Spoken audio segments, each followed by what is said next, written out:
All right, what's up, Opinions of the Mind? This is very surreal for me because I have not gotten to come on this channel in so long, and I'm riding 30A right now, driving in Santa Rosa Beach. My girl got a job at a local property management company, so being the person to take her to and from work has been fun. Always get to see a lot of people, get to stop into a new coffee shop.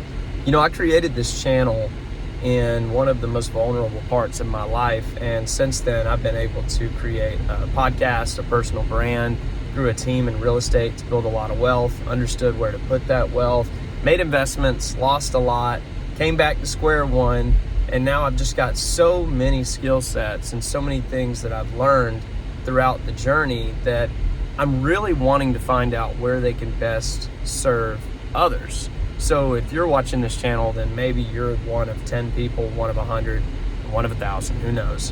But this is a channel that I always used to use for being raw, authentic, and just giving you the behind the scenes of the behind the scenes.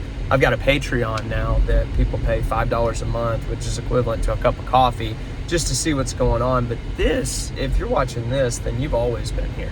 And I love being able to, number one, find somebody's story that blows up or becomes successful in many regards, and then go all the way back to before they were being noticed and see what they were thinking. Because here is the idea that I had.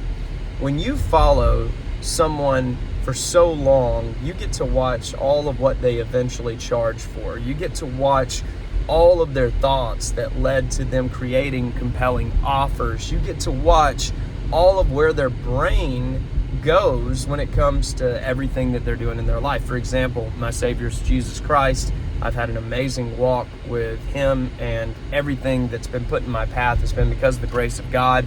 Right now, I'm currently on day 6 of what's called Bible Recap. And if you want to join me, it's on YouBible. It's an app that you can use, and you also can go and follow Tara Lee, which actually leads Bible Recap, and you can read the Bible all in 1 year. And that discipline takes a lot of time when it comes to the mornings or even the evening or even at night. And when I say a lot of time, I don't even mean like an hour or 2 hours. It only takes like 10 to 20 minutes, but it takes discipline to point yourself in a certain direction and continue traveling in that direction. Now, one thing I've always heard every sales guru say, every person that has become successful and calls herself a mogul say, that consistency is the key to success. Because if I have a flight plan and I'm using that flight plan in order to reach a destination, and I veer away from the plan and away from what is said to be the most successful route, then I'm not going to see that end result that I've had in mind in the very beginning. And you know that we have the video here which starts with begin with the end in mind. And that's talking about knowing your destination, knowing where you want to go. Well, mine has changed. It's changed throughout the years. It's changed as I picked up on new skill sets. It's changed as I met the woman of my dreams. We actually have a date that we put together. As of right now, we're going to be getting married in March of 2025. It took about 3 years for me to propose, and although she didn't think that I would do it, when I did do it, I knew that I'd made the perfect decision, and honestly never saw myself in this position to be blessed like this, not only by her, but by her son, Easton, which I treat as my own. The fact that I have learned so much and been in front of so many obstacles has made me learn that at the end of the day, everyone has their own path. And no matter what you follow, no matter who you listen to, no matter what conversations that you experience, you're always going to notice things that work better for you than others.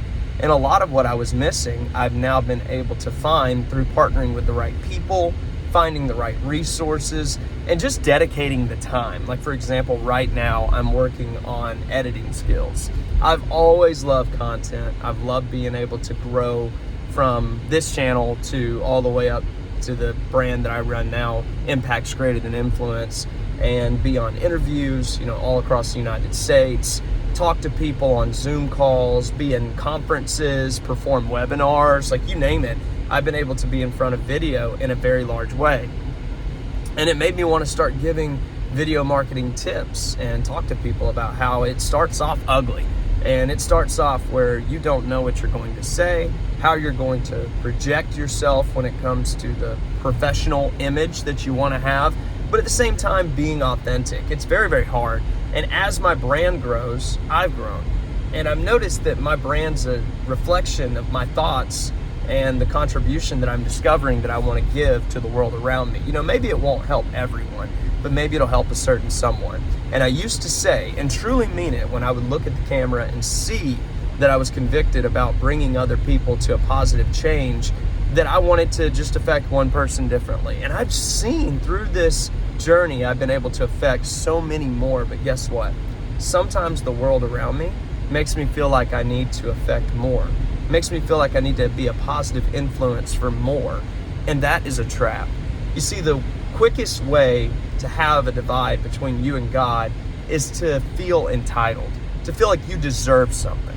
As Christians, we should believe that we deserve nothing but death and punishment and things that are not what typically are discussed for the everyday person, because they don't understand grace.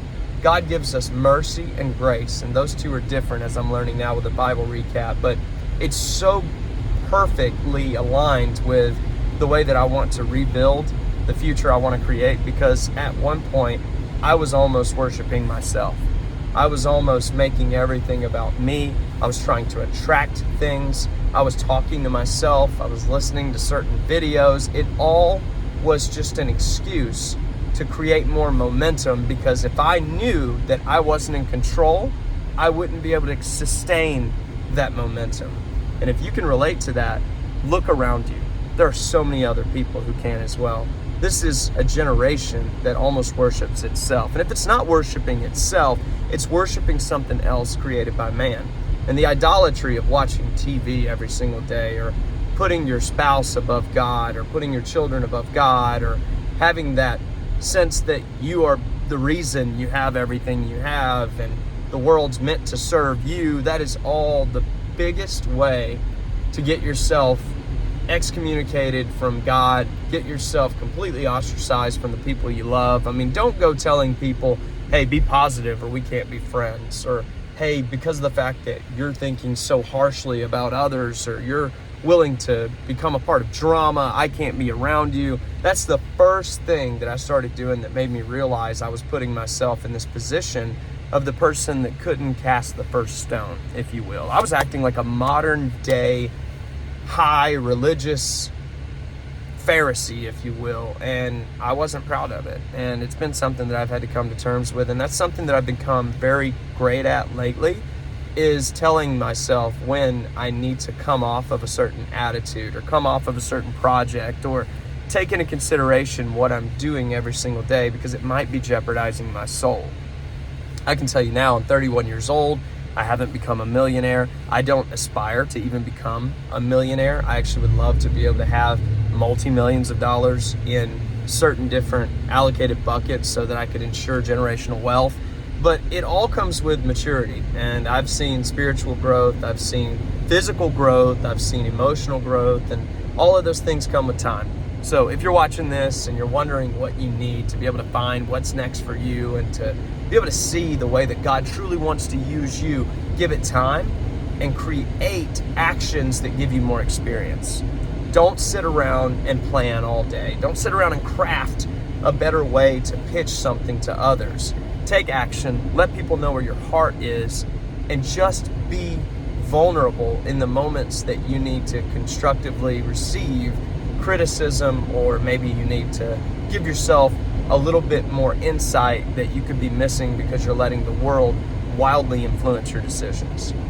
I love the brand that I've been able to create. I love the people that have been able to back me and support me, and I love what we've been able to do with it. But at the end of the day, my goal is to empower you to take up your mantle and to be able to go out into the world and be happy and proud to be able to serve with what you have. Life's not all about achieving this large amount of influence or accreditation or having the ability to be known in a certain realm as being the best. The world will make you think that you need that, but at the end of the day, if you have what you need to be able to live below your means, have all of what you need to paid for, have a certain savings goal, have a great budget and a spending plan to be able to have a fulfilled life, that's all you really need. And after that, you can start to focus on creating wealth, because wealth is not the enemy. I do believe that the love of money and the idolatry of money and the prioritized efforts of only looking for money is evil, hands down. And we've seen it come into our churches, we've seen it come into our community, we've seen it come into our households. But here's the thing. I made this brand, ImpactStartsHere.com, because of the fact that impact starts here. It starts with you. Leadership in your household is required before you can lead in the community. Being someone who is able to take constructive criticism is required before you can effectively help other people find solutions with the problems they're having. Your pride will come before the fall. So make sure that when you are seeing those moments, when you are humbled and you do have a fallout, you do come back to God and ask Him for more experiences. You take more action on what you believe in, as long as it is something that you feel is a contribution to your fellow man and woman, and keep being consistent with who you are. If you fail at being consistent in all the skill sets and in all the ways that you wish to become of service or of value to the world around you, make sure you stay consistent with being yourself. Thanks for watching.